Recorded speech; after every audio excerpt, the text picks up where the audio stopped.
Good evening, South Africa, and welcome to the Season 5 of One Day Leader. My name is Tumelo Mothotoane. Well, for the next 12 weeks, get ready to challenge your thinking, broaden your outlook, as well as change your lives as the top 6 battle it out for the coveted title of becoming the next One Day Leader. Well, as you know, this season, however, I'm handing over the reins to a brand new host. So without any further ado, let's find out who our new host is as she takes you through this life-changing journey. Hello everybody, my name is Shongwe and I'm your new host of One Day Leader Season 5.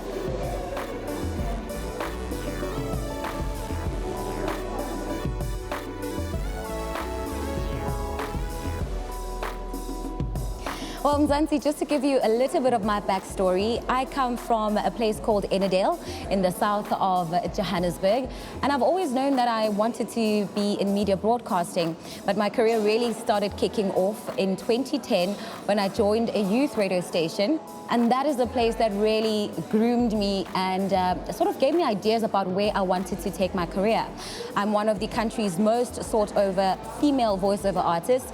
I also read the news on Metro FM between 8 and 10 weekdays, and I'm also on SABC News, where you can catch me either doing news or sport. So Season 5 of One Day Leader is going to be very exciting. I think I'm most looking forward to some compelling views, compelling arguments, strong debates from our candidates. As you all know, the youth are the pulse of a nation. So it's going to be very exciting for me to get to interact with our candidates and our leaders on a very personal level, get to know their thoughts and how they hope to take our country forward. All right, Mzansi, it's time for us to get the show on the road. One Day Leader Season 5. Are you ready?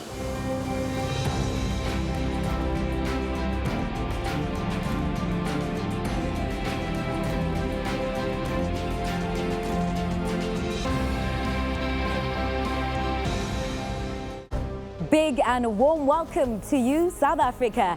Igama lami Shongwe, umtimanze, ubabulunye, mageza ngilbisi emantahledi, and it's a great honor to be the one that will be taking you on this 5th season journey of One Day Leader.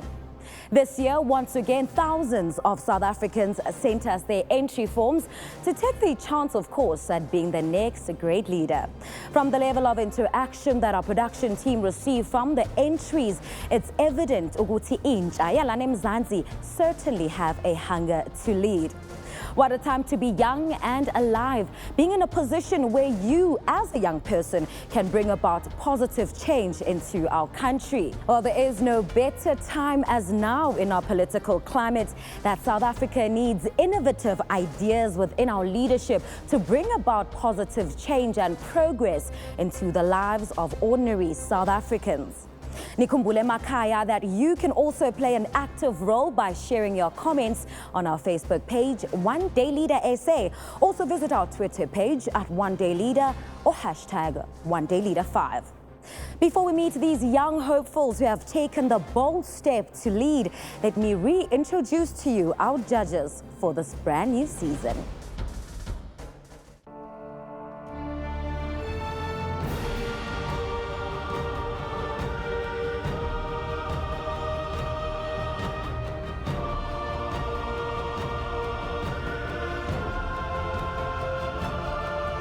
The reason that I started Read a Book SA was because it's important for us to develop a reading culture in South Africa.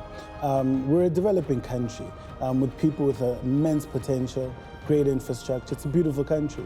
But then we need to build our human capital in order for them to become globally competitive.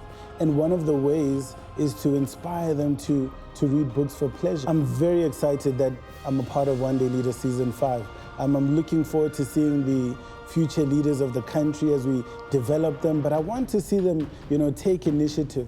A lot of things that we see amongst leaders is that we think that leadership is all about us, when in fact you're trying to bring out the best in the people who you're working with, and you have to be chosen by them. And so I want to see a lot of these leaders create their opportunities and be prepared, because they say that success is where opportunity meets preparation. My name is Tebogo Ditshego. I'm the CEO of Ditshego Media and the CEO of Ditshego Investment Group, as well as the founder of Read a Book SA.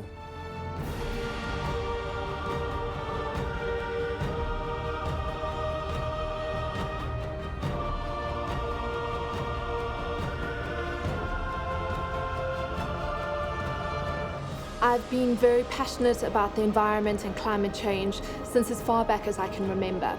It all started to culminate when I became the first Miss Earth South Africa, and thereafter I decided to set up an organization here in South Africa when I returned home from the Philippines. And my passion and drive has been to really empower South African women to take a more important role in society when it comes to climate change, water, food and energy.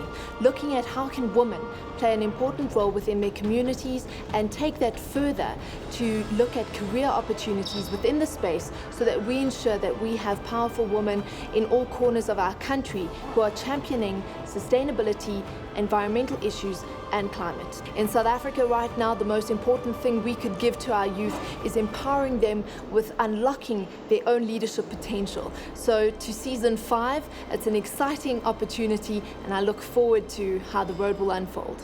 My name is Catherine Constantinides. I'm an international climate activist, social entrepreneur and humanitarian. Looking at the insert we just saw of the judges, I have a feeling that this season the contestants need to really brace themselves for an exciting but an equally grueling journey. These judges certainly mean business. Nikumbule One Day Leader is a competitive reality TV program where we groom potential leaders into being future leaders, and our judges will make sure that we get the creme de la creme. South Africa, as we go into our first break, because Masbuye Dolo, you get to see the judges in action as they go through the grueling process to get to our top 20.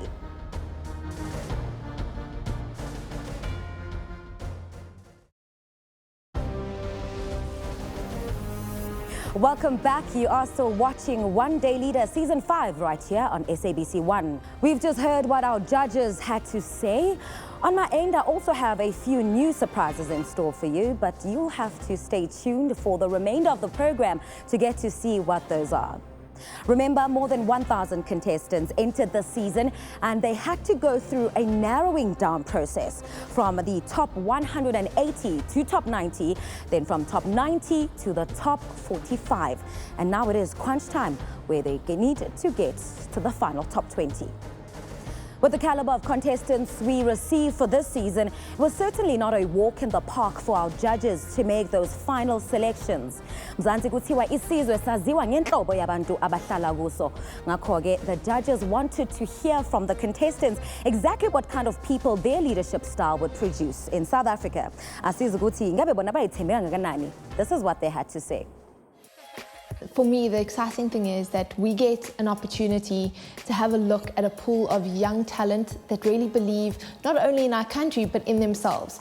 And when it comes to leadership, I think that's important. Yeah, and they take initiative, developing their communities. I just want to see what the new crop of leaders are going to look like. It's going to be very difficult for us to choose who's going to go through. But hey, it's a decision we have to make. So we did. The South Africa that I will lead will be of a people who are independent and above any injustices brought by former colonial ways and the systems which remain. The South Africa I will lead will be of a people who are emancipated of any induced customs of mental slavery. Oh, I like this girl, Tshepang. She's amazing.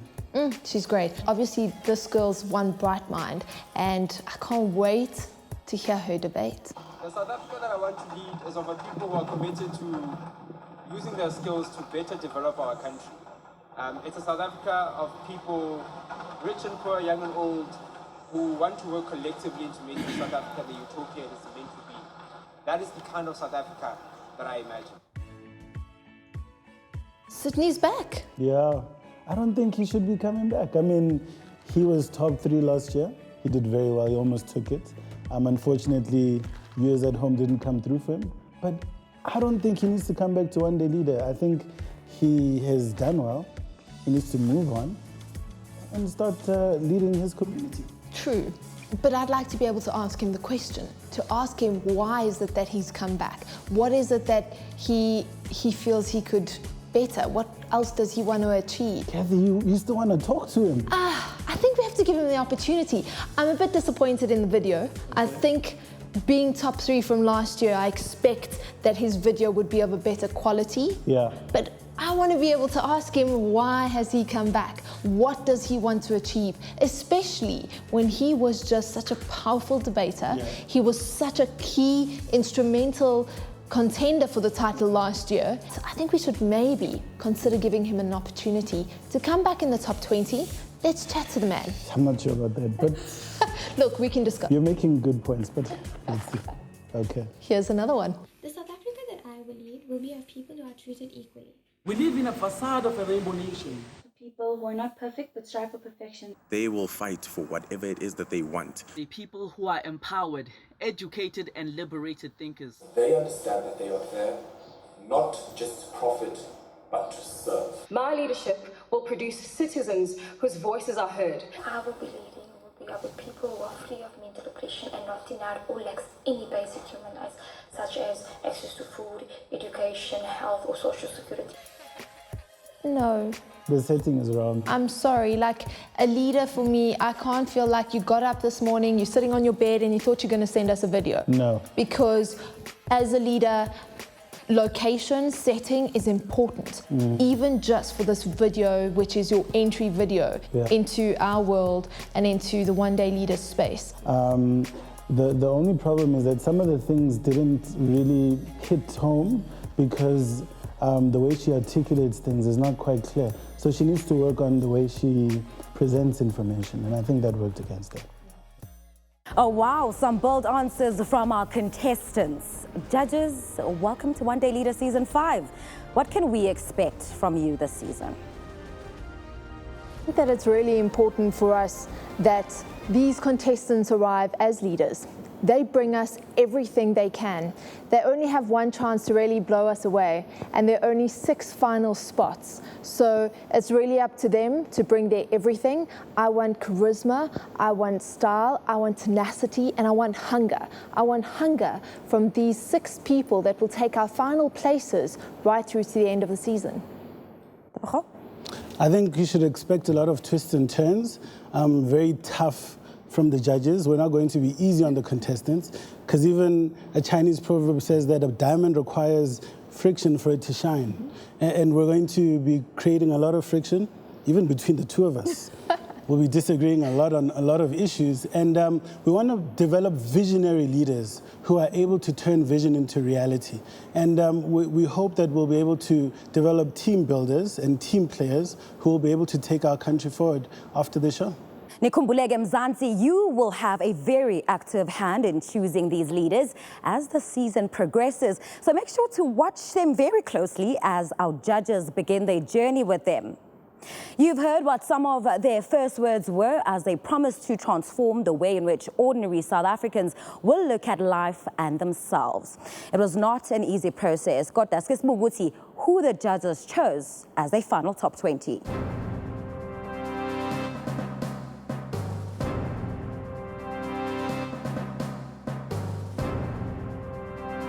Thank you very much, judges. You have now made your final selections.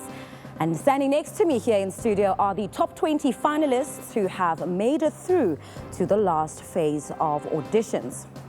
Catherine, what are some of the qualities that stood out for you from our contestants this season? I think the caliber has really been very high. For us, it was important to look at the leadership qualities that these contestants already possess. What is it that they're doing to find solutions to the challenges that they already find in their communities, the community service that they are doing? We're looking for somebody who's going to captivate us, not just in a video, but throughout this journey. Thank you very much, judges. Contestants, you've heard clearly what the expectations are from you. The judges have articulated themselves. In my hand is a box with envelopes. Now, some of you will be selecting an envelope that has a name and a debate topic. You will find out who you will be teaming up with in the debate, as well as what topic you'll be discussing. I hope you're ready.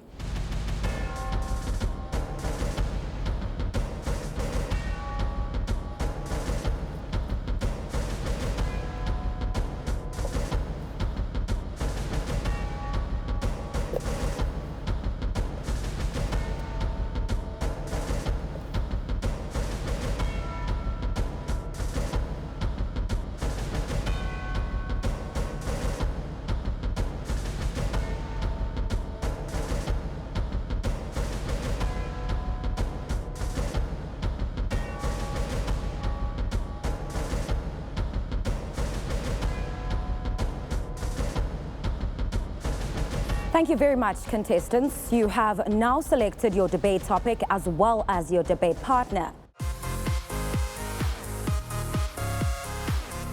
My debate topic is centered around whether or not there's significance in celebrating or commemorating our past in our daily lives. Does it have any significance in our daily lives? I think it's a really good topic. There's a lot of room for discussion, a lot of room for different ideas, a lot of room for creativity. I really hope she brings it because I want to bring fireworks. I'm fighting for this, so I really want this. I hope she's ready for it.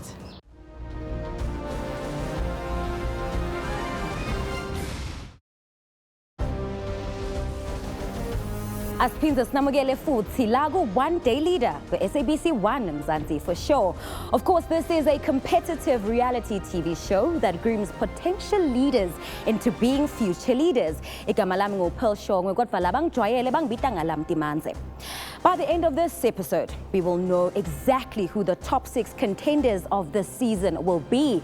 Nikhumbule nalapha emakhaya, you can also be a part of the conversation by sharing your comments on our Facebook page, One Day Leader SA. Or Mutanza, you can visit our Twitter page at One Day Leader or hashtag One Day Leader 5. Now, contestants, Tshepang and Itumeleng, you have your debate topic. What is your debate topic?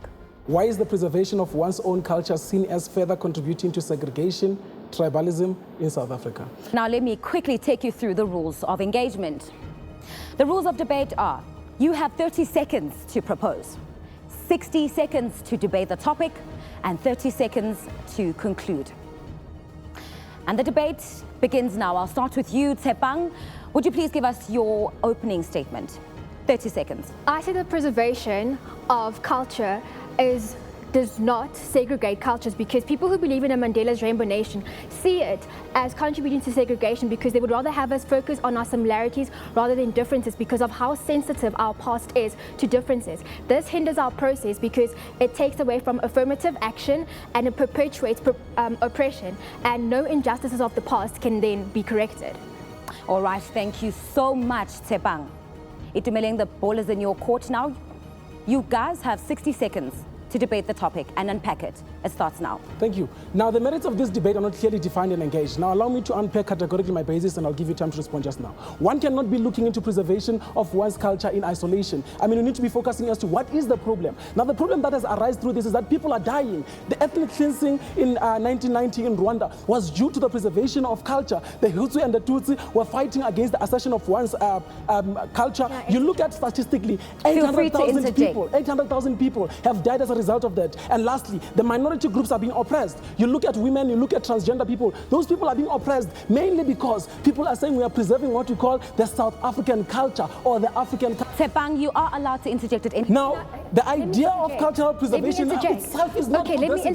I'll give you right now. The idea on its own is not progressive, precisely because it's against the fundamental principle of diversity, which is what we live by in South Africa. 10 seconds. Okay, well, first of all, we need to empower these ethnical groups, because due to oppression, their culture and their identity have been taken away, which is why we need to go back to the roots and the source. We'll have to leave it, Tshepang. You are out of time. Itumeleng, I'll give you now time to give us your closing vision statement.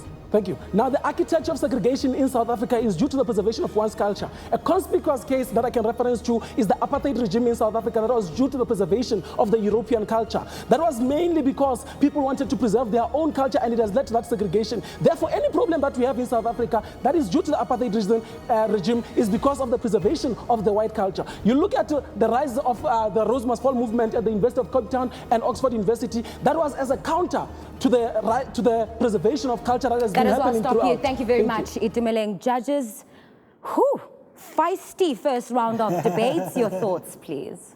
Well, Itumeleng, I would like to say that it was quite impressive how strong you were as a competitor.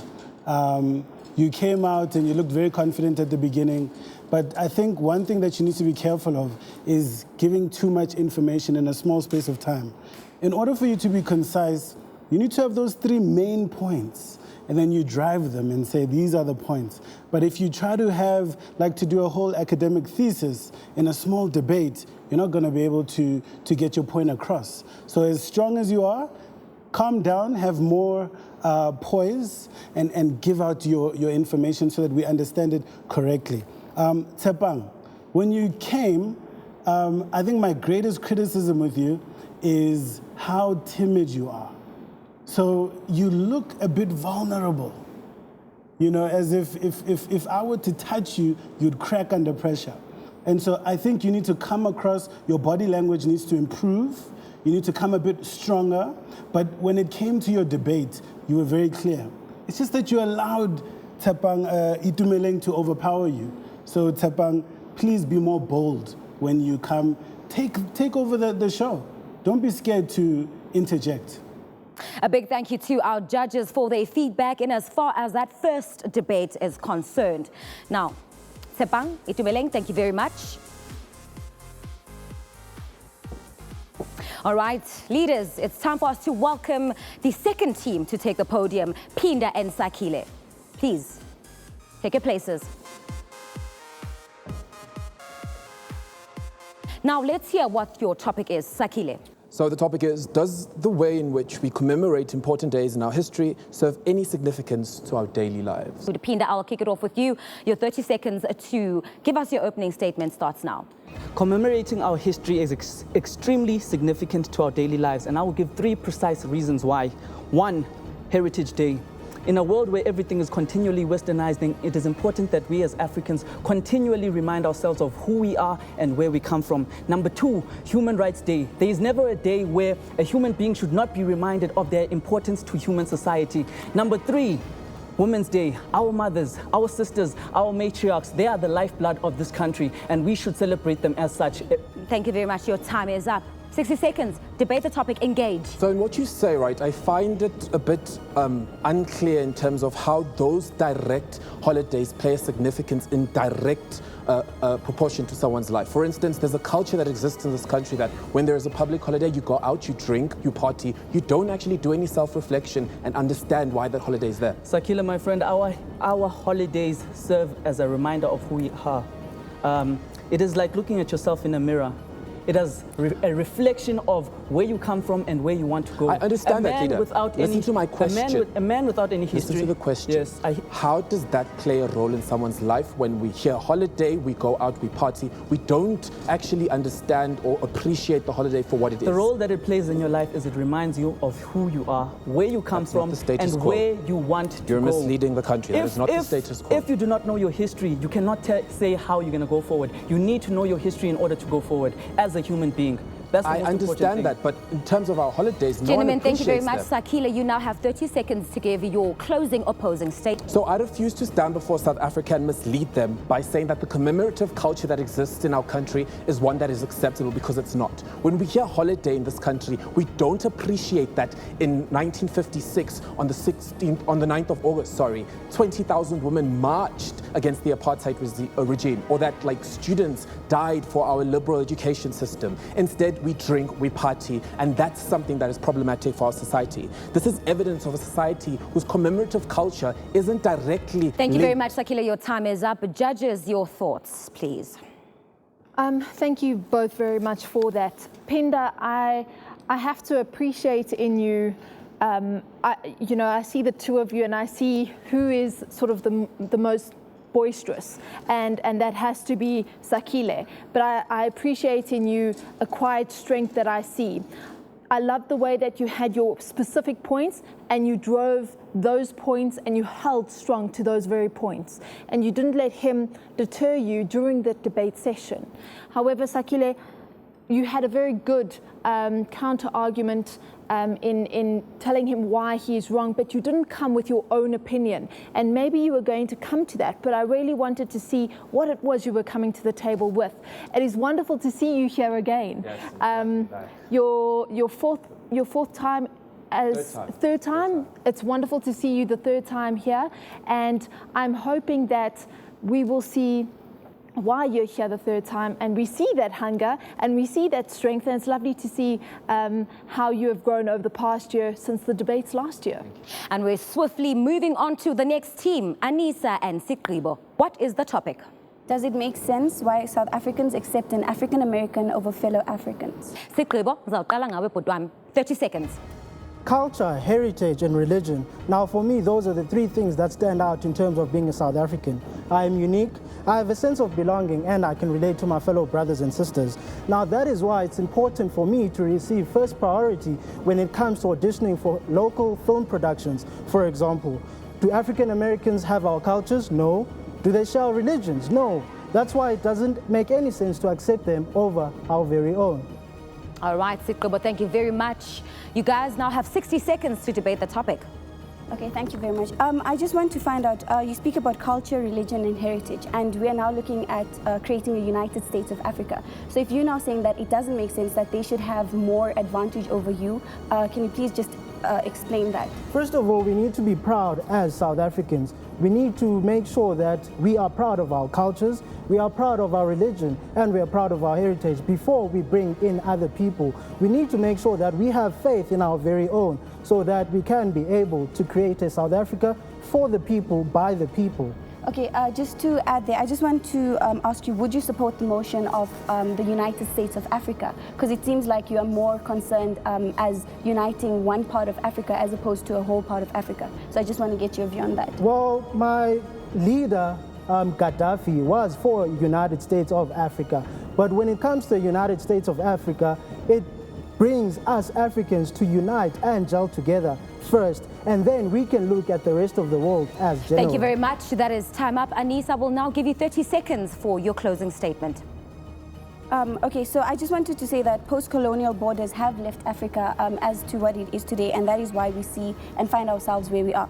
In terms of this, I'm for the motion because we see this as African Americans have a more economical advantage to South Africans. We see the rand versus the dollar. We see our African Americans being less a threat than our fellow African people because South Africans are not competing within the same market space as African Americans. All right, that is how that debate concludes. An interesting topic, judges, one that's closer to home, continent of Africa. You've heard the views. Your thoughts, please. I think I've got to say, Anisa, you got me interested right at the end. Because you gave us something about where your passions lie. And I really wanted that to come through during the debate session, which it didn't. You have so much potential and strength. I want you to own your space. I want you to stand there and own the space that you're standing on. You don't need to be intimidated by anyone. There are so many strengths and there's so much potential that lies within you. You standing right there are an inspiration to the people that are watching you today. And I want to see that shine. I want to see that come out, and not just in the last 10 seconds of a debate. So I want you to work on that because everything you need lies within you. Thank you very much for your time. You can walk off the podium. Andile and Lebo, you do have your debate topic as well as your partner. Andile, would you please let us know what the topic is? The topic is, with so many different cultures in South Africa, is a unified rainbow nation a realistic ideal? All right, and the debate starts now. Andile, your 30 seconds begins. I totally agree. I think South Africa as a country, we need specific sets of values, principles and goals. And once we attain that, everyone becomes on the same page and there's a sense of conformity in a very positive manner. And in fact, when you study, all great nations are built on unity, and unity promotes being patriotic, and patriotic means devoting oneself to supporting a country. And once that happens, I think a unified rainbow nation is all we need in this country. All right, thank you, Andile, for your viewpoint. You now have 60 seconds to debate the topic. Andile, first of all, you spoke about unity.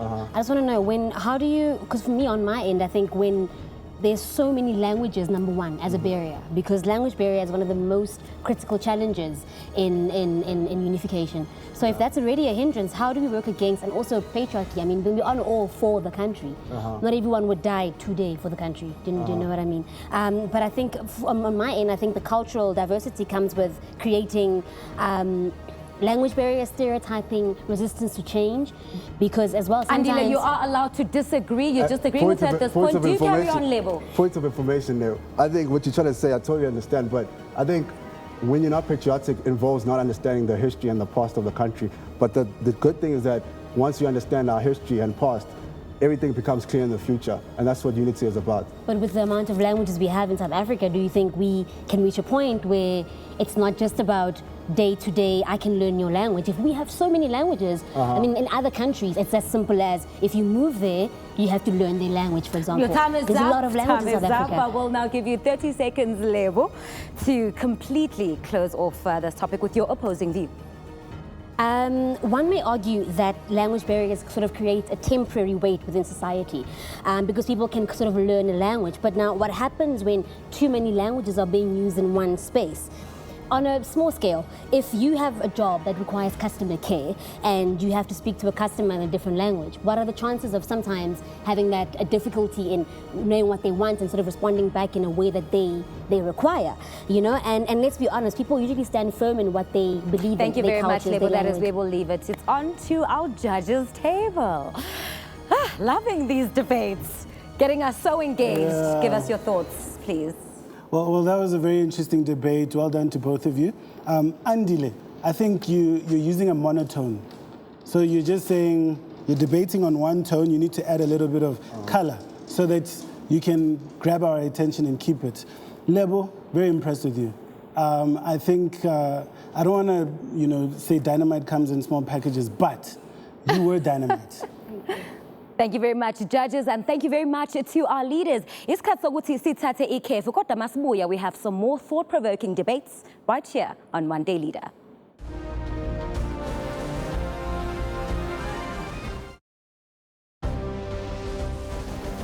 Welcome back to One Day Leader Season 5. Before the break, we had a very compelling first round of debates. I'm pretty sure that you at home agree.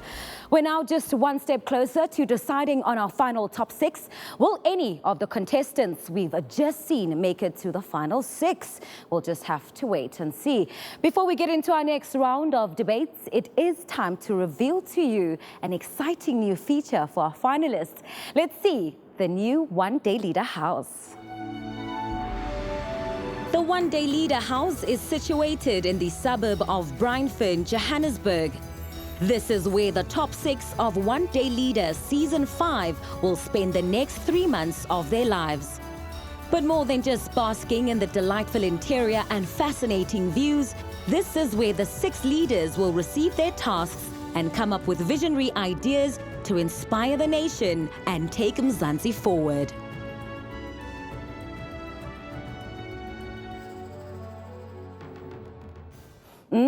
I'll tell you, if I had the time to stay in a mansion like that, I'm sure my productivity levels would shoot right up. Let's hope, if anything, this will act as motivation to our contestants. Let's see our final round of debates. Contestants, welcome.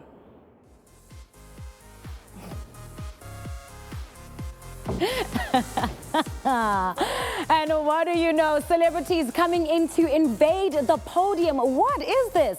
Nina, Zulu Boy. Nkosazana, we came to the show.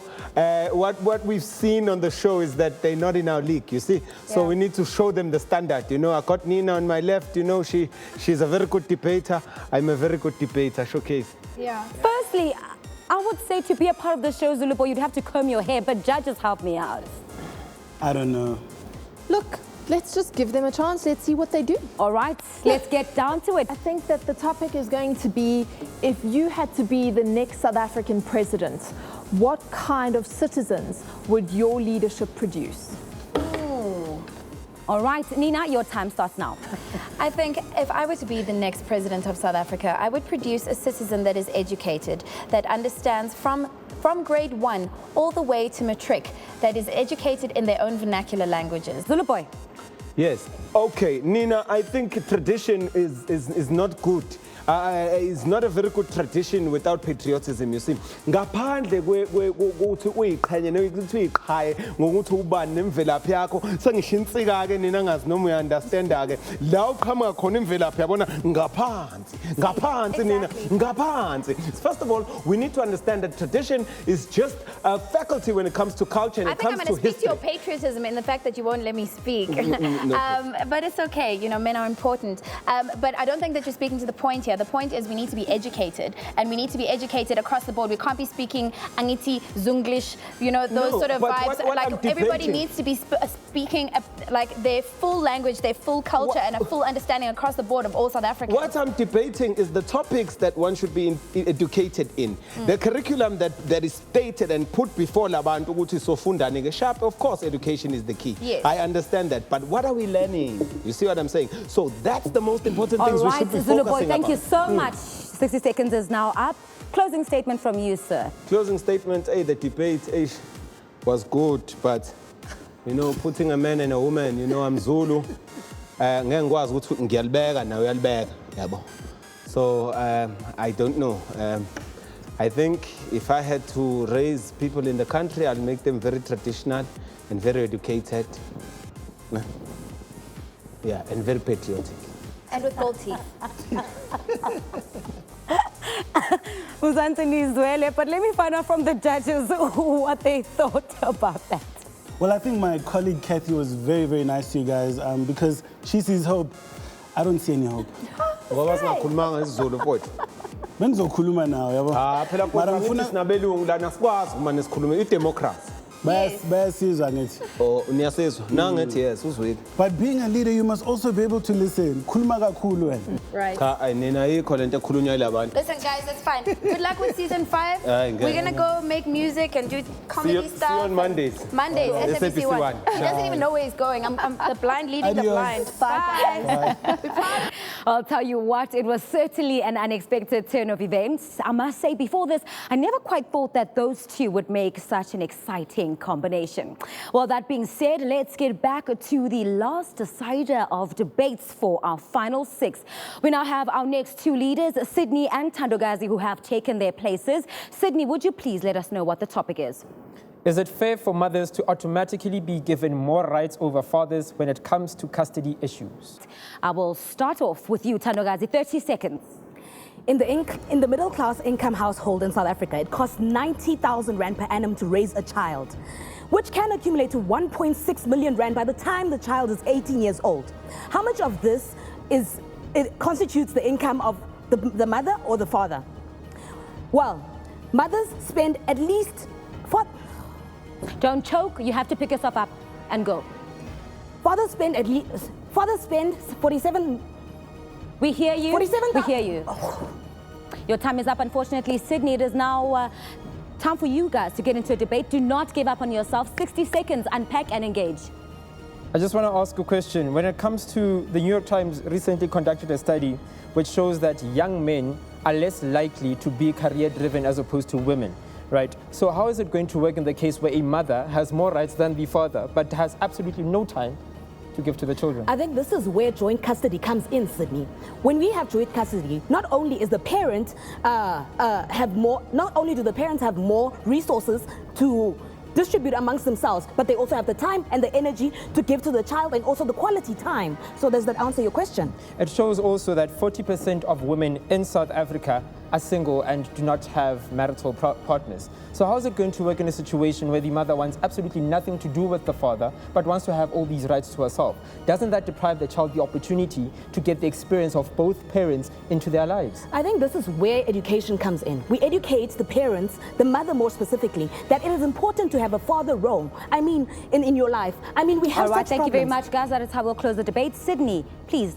Remaining 30 seconds for you to conclude. As an aspiring educator, the rights of parents during a custody settlement should never be devoid of a codified principle of our Constitution, Section 28(2), which states that a child's best interests are of paramount importance in any matter concerning the child. Now, for the sake of the development of the child into adulthood, we need to focus more on shared rights between the parents. We can never say that these rights need to be automatic. However, they need to be a ruling by a court of law, which is inclusive of social workers, of child psychologists, and of Thank you very much, Sydney. educators. That's where we will close the debate. Judges, interesting views coming through. The issue of nerves also playing a role in this round of debate. Your thoughts, please. Absolutely. I think, Sydney, when you came in, you had a very quiet confidence, and I was very impressed with the debate. But you must be very careful. If you do make it into the next round, do not be complacent. I think, Thandokazi, there's a lot of potential in you. Thank you but very you're much. a perfectionist. Thank you need you to very stop much. it. You know, if you stutter, move on. pick yourself up. And I'll do it. I Yeah. promise. I actually want Catherine to finish you off.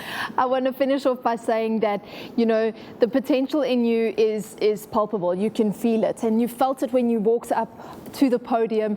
And the fact that you made mistakes didn't matter. How you handled those mistakes is what counts. So doesn't matter what happens moving forward, you need to remember it's what you do to pick yourself up and carry on moving forward. Sydney, I think that you have a strength about you that comes with the experience of One Day Leader. That strength will either take you forward or it will hold you back. And that's all up to you. But well done. Thank you very much. As always, some encouraging words of advice coming through from our judges. Leaders, thank you very much. Sydney, Thandokazi, you may make your way off the podium. After Sydney and Thandokazi's debate, more contenders to the final top 6 came forth. Some couldn't stand the heat. Some discovered the perils of overconfidence, and others left the judges spoiled for choice. And as the time to decide the final 6 came closer, the debates got more heated. Now we're getting ready for our final round of debate. Francis and Rethabile are standing by to join us right now on the podium. Big welcome. Thank you very much. Francis, I will ask you to please give us the topic. All right, so the topic is, are working women a threat to South Africans having a functional basic family unit? Rethabile, 30 seconds starts now. It is time to embrace change. It is time women get the opportunity to challenge societal norms and disregard Asian ideologies and stereotypes when it comes to gender-based duties. We are in need of more female role models that are proud to thrive in their careers. Family is precious. However, family cannot be an obstacle when it comes to transformation. And whether we like it or not, a basic family unit does not always have a guarantee. And what is functional for you is not necessarily functional for me. It is time to embrace change. And what is so bad about it? Rethabile, your time is up. 60 seconds for you to unpack and debate the topic. Go ahead. Starts now. Okay, so first I'd like to actually just state that sometimes change is good, but not all the time. My topic, what I'd like to actually say about this topic is, women are a threat, yes. But Francis, to families being a basic function unit.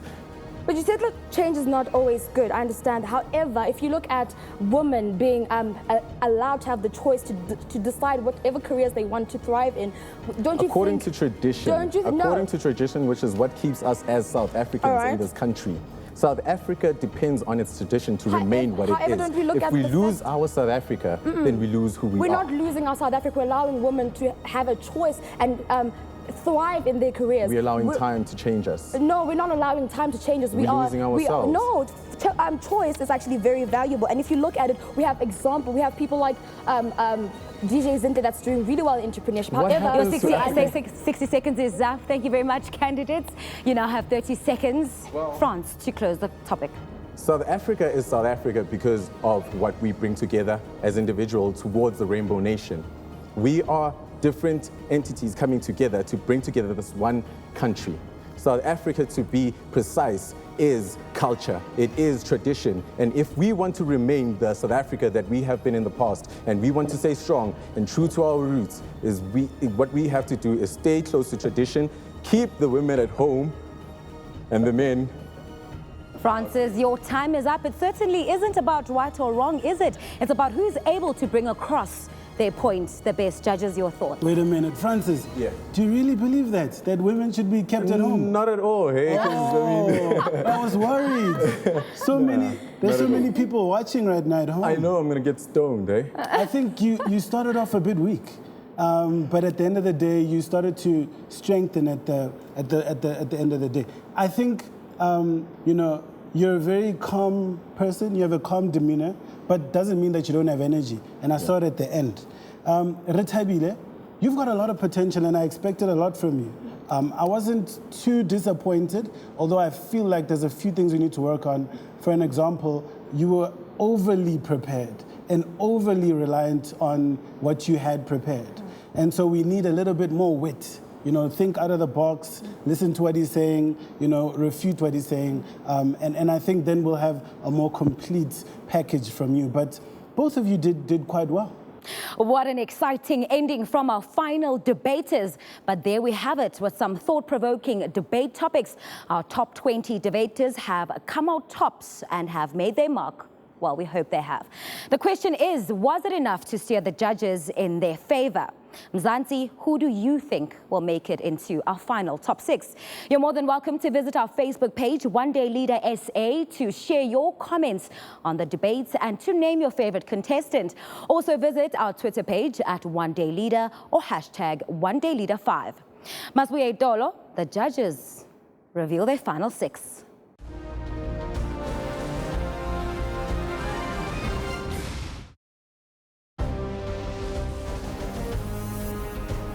Welcome back, South Africa. You are still watching One Day Leader right here on SABC1.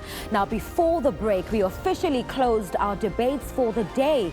And I now have with me 6 envelopes of the names of the contestants and leaders that our judges have chosen to enter into our final 6. Judges, I'll come to you. Do you have any closing statements and as far as what you saw today? I think it's really important that each one of the 20 young people standing in front of us really go back home. No matter if you've made the top 6 or not, you have to go back home and you have to give yourself an opportunity to grow from this experience. And I hope that your family, your friends, your community, your colleagues, fellow students are also very proud of you to see how well you've all done. It's not easy to stand in front of the nation and express your views. And it's even worse if you now have to compete with somebody else. So I think you've done well. It shows that you've got great characters. But I want you to take our feedback back home. Go and check how you can improve yourself as a leader. And I'd like to leave you with these words. I believe that a winner is a failure who is too stubborn to give up. I have 6 envelopes. They represent 6 names of the leaders that our judges have chosen to go through. The suspense is killing me.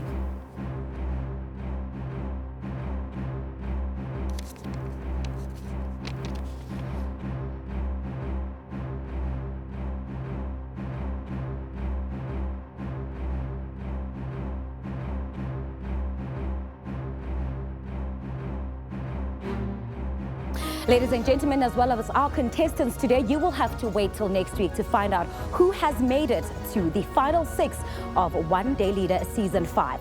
From myself, Pearl Shongwe, Umtimanze, Ubambolunye, Mageza Nyelbise Mantahleti, Ngithi, Selshonile Nina Balazidze.